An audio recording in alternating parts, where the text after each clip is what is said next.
ഷംഷാദ് മരക്കാർ ജില്ലാ panchayat president telephone ലൈനിൽ ചേരുകയാണ്. ശ്രീ ഷംഷാദ് മരക്കാർ, നിലവിലെ സ്ഥിതി എന്താണ്? ആശങ്കപ്പെടേണ്ട സാഹചര്യമുണ്ടോ? അത്രയ്ക്കും വലിയ മഴ പെയ്യുന്നുണ്ടോ? എന്താണ് സ്ഥിതി?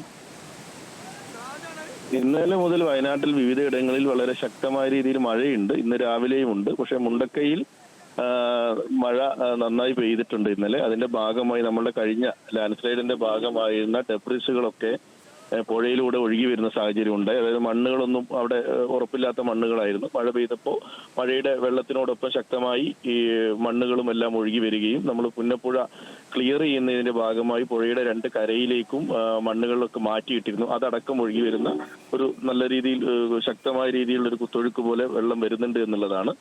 അപ്പോൾ അവിടെ നമുക്ക് ആളുകൾ താമസിക്കുന്നില്ലെങ്കിലും രാവിലെ തൊഴിലിന് പോയി ആളുകൾ അപ്പുറത്തുണ്ട്. അവരെ ഇപ്പുറത്തേക്ക് കൊണ്ടുവരിക എന്നുള്ളതാണ് ആദ്യം ചെയ്യേണ്ടത്.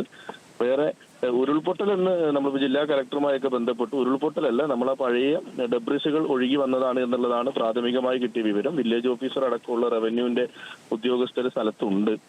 അപ്പോ പക്ഷെ ഇപ്പോ മഴയ്ക്ക് ഞാൻ അങ്ങോട്ട് പോയിക്കൊണ്ടിരിക്കുന്നതാണ്. ഇവിടെ മഴയ്ക്ക് ഒരു ചെറിയ ശമനമുണ്ട്. അപ്പോൾ അത്തരത്തിലുള്ള എന്തെങ്കിലും മണ്ണിടിച്ചിലോ ഉരുൾപൊട്ടലോ ഒന്നുമല്ല എന്നുള്ള കാര്യം നമുക്ക് ഉറപ്പിക്കാം എന്ന് തോന്നുന്നു അല്ലേ? അവിടെ ഉറപ്പില്ലാത്ത മണ്ണ് കിടന്നത് അത് ഒഴുകി പുഴയിൽ ഒഴുക്ക് ശക്തമായപ്പോൾ ഒഴുകി വരുന്നതാണ്. ഇത്തരത്തിൽ നമുക്ക് ഈ ദൃശ്യം കാണുമ്പോഴേ വെളിയിൽ നിൽക്കുമ്പോൾ ഉറപ്പായും ഒരു ആശങ്ക ഉണ്ടാക്കുന്ന ദൃശ്യമാണത്. അതുകൊണ്ടാണ് ചോദിക്കുന്നത്. തീർച്ചയായും നമ്മളത് നോക്കിയിരുന്നപ്പോൾ ഉരുൾപൊട്ടലല്ല, നമുക്ക് അവിടെ ഉണ്ടായിരുന്ന ഉറപ്പില്ലാത്ത മണ്ണുകളെല്ലാം മഴ ശക്തമായതിന്റെ ഭാഗമായി പുന്നപ്പുഴയിലേക്കുള്ള ഒഴുക്ക് കൂടി. അതിനോടൊപ്പം ഈ വേസ്റ്റ് കൂടുതലായി ഒഴുകി വരുന്ന ഒരു സാഹചര്യം ഉണ്ടായി. പിന്നെ പുഴയുടെ വീതി കൂട്ടാൻ വേണ്ടി ഇട്ട സ്ഥലത്ത് നമ്മൾ മണ്ണാണ് ഇട്ടിട്ടുള്ളത്. കാരണം അന്നത്തെ ലാൻഡ് സ്ലൈഡിൽ വന്ന മണ്ണുകളെല്ലാം പുഴയുടെ കരയിലേക്ക് മാറ്റിവെച്ചു. അതും ഇതിനോടൊപ്പം കൂടുതലായി ഒഴുകി വരുന്ന ഒരു സാഹചര്യം ഉണ്ടാവുന്നതാണ് ഇത്രയും വലിയൊരു കുത്തൊഴുക്ക് അവിടെ കാണാനുള്ള സാഹചര്യം. ഇതൊന്ന് മഴ ഒന്ന് മാറി നിൽക്കുകയാണെങ്കിൽ നമുക്കത് വളരെ പെട്ടെന്ന് തന്നെ അത് സെറ്റിൽ ഡൗൺ ചെയ്യാൻ പറ്റുമെന്ന് വിചാരിക്കുന്നത്.